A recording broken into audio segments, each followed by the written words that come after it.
Alrighty, it's 8 o'clock hour, brought to you by Paw Industry, is up and rolling.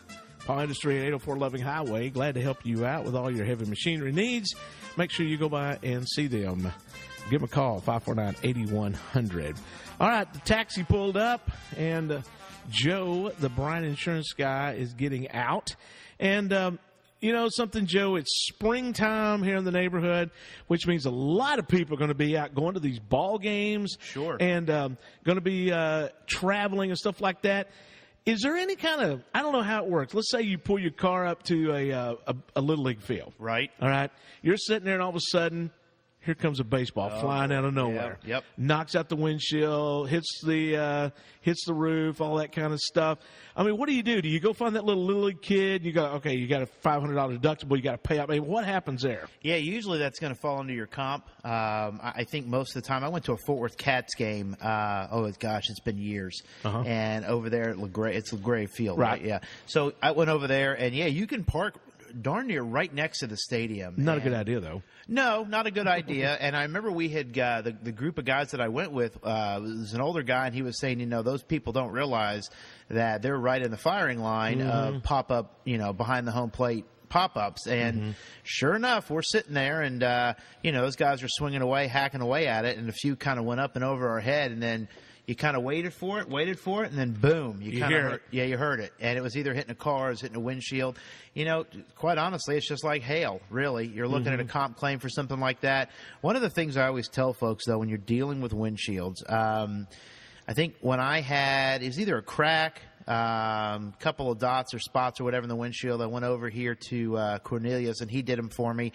I want to say the windshield is like $300 or $400. And while, it's $300 or $400, most people will carry a comprehensive deductible of like $250 or $500, maybe even $1,000. If it's in that $250 to $500 range, even if it's in $1,000 range, probably not a good idea to file that. Windshields are relatively inexpensive.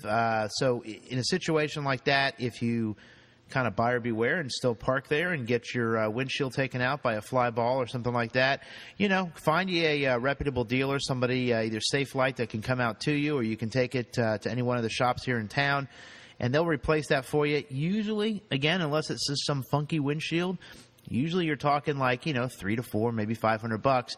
Go ahead and get that sucker replaced and, get back on the road.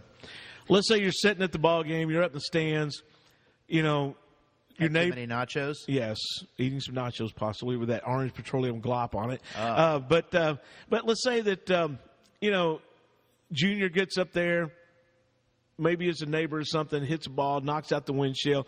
What is your response? I mean, should you just say, "Oh well, I got to call my insurance agent tomorrow"? Do you go find that kid's parents and say you're paying up? I mean, what should a person do in a situation when they get in a deal like that? I think you just kind of say, well, okay. That's just kind of how it goes. That's what it goes. Yeah, it's just the way it goes. I mean, I don't really – it's not like the person was aiming. Well, exactly. But, I guess is it kind of like the same situation as if you have a wreck in a parking lot?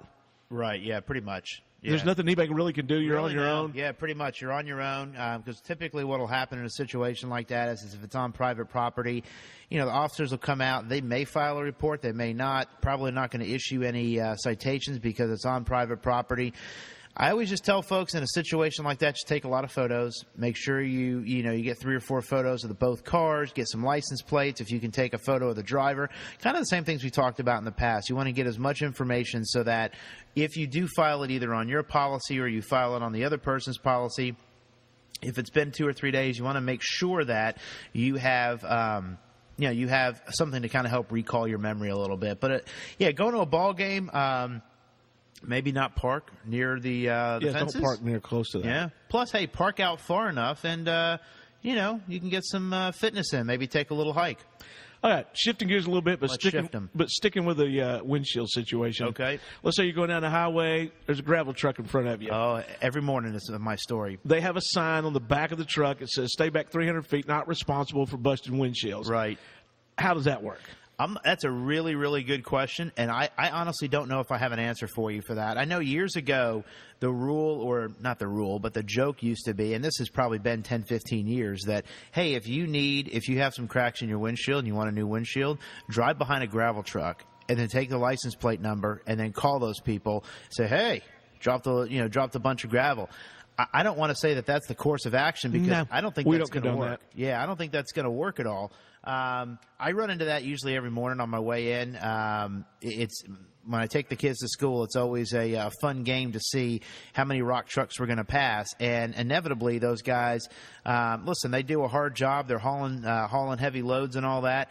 Every now and then, you're going to have rocks coming off the back, and they always seem to, as they fall, they always seem to gain momentum as they start spinning, and you get the spinning rocks that hit the windshield. Guys, that's just part of driving down the road. That's just the way it is. You want to try to steer clear of those guys. I always try to time it myself as you can. It's so weird because it's like I feel like it's Star Wars a bit going through light speed. You can see the rock coming. And you can see it's headed right at you. What do you do? Kind of not much you can do. That's why you have a windshield, folks. You certainly don't want to start, juking and jiving in the car because that can lead to bad things, especially at 70 miles an hour. But that's just kind of par for the course, guys. If you can get around them or either pass them, not let them pass you, but at least get around them is usually the best course of action. What's really great about living where we do is you get a lot of these guys that understand, hey, they're going to be a little bit slower. They may have some debris coming off the back. Usually they're going to get over. Yeah, that's usually what I see, unless it's just one of those going around a turn or something like that. But that's just kind of the way it is. It's part of driving.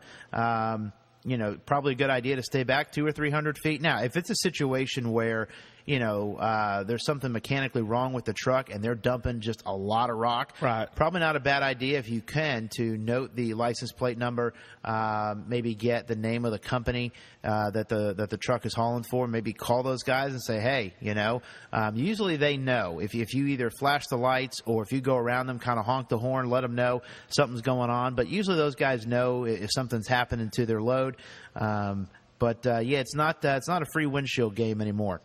Well, good. I was kind of wondering about those situations because I know in the past with my job, parking around these ballparks, that you kind of at your own risk at those things. So if you do get in a situation where you get your windshield knocked out by a baseball or softball or following a gravel truck, it's good to note, like you said, take the pictures and inform your insurance company what's going on. Oh, exactly. Yeah, going to as many games as we did last year, probably never a good idea to park your car immediately on the fence of left or right field because they always seem to go out that way, especially right field. A lot of pop fouls go out right field for some reason. It was always the watch it clear the fence and then wait for it. Wait for it. Wait for it. Boom. Yeah, there you go. Yeah. So, just a good idea to just kind of take precautions when you go to a ball game and make sure that you're not in the line of fire, so to speak. Yes, don't park in the splash zone. It's never a good idea. Well, Joe, I appreciate your time and thank you, keeping Rick. us up to date on what to do in case of a smashed windshield when it comes to baseball. Good idea. Yes, make sure you go. Oh, by the way, yes, we got our vote going on today, MASH or King of Queens? Oh, King of Queens all day long. King of Queens all the way. Yeah. All the way. All right, we'll duly note that and get that on the list. All right, Mike and Mechanics coming up here on your Pond Industry 8 o'clock hour. Stick around. Sports on the way.